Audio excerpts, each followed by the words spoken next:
বুধবার ন্যাকের central working কমিটির বৈঠক আয়োজিত হয় হাওড়ার শরৎ সদনে।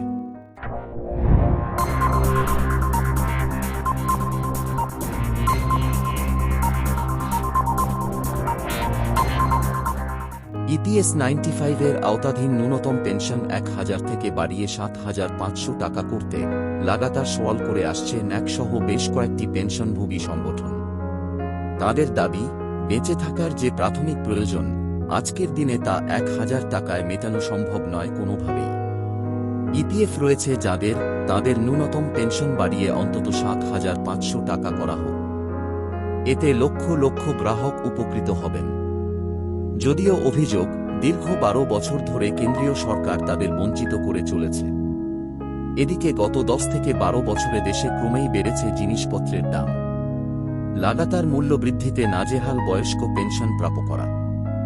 বর্তমান ক্রমবর্ধমান বাজার দরের সঙ্গে পাল্লা দিতে কেন্দ্রের কাছে ন্যূনতম পেনশন ১,০০০ টাকা থেকে বাড়িয়ে ৭,৫০০ টাকা করার দাবি জানিয়ে আসছে কমান্ডার শ্রী অশোক রাউতের নেতৃত্বে ন্যাক সংগঠনটি। বুধবার ন্যাকের সেন্ট্রাল ওয়ার্কিং কমিটির বৈঠক আয়োজিত হয় হাওড়ার শরৎ সদনে। সমস্ত কেন্দ্রীয় ও রাজ্য স্তরের নেতৃত্ব হাজির ছিলেন এই বৈঠকে।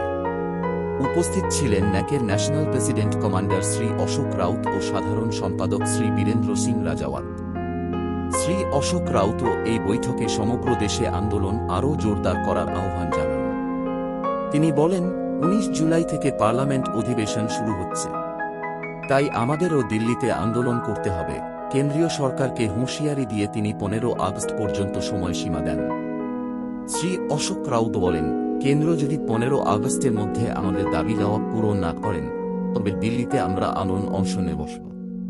ন্যাকের রাজ্য সভাপতি শ্রী তপন দত্ত বলেন, এই আন্দোলনের ৩ দিনের মধ্যে আমরা আত্মদহন করব। সবার আগে কমান্ডার স্যার শ্রী অশোক রাউত নিজেই আত্মদহন করবেন বলে জানিয়েছেন।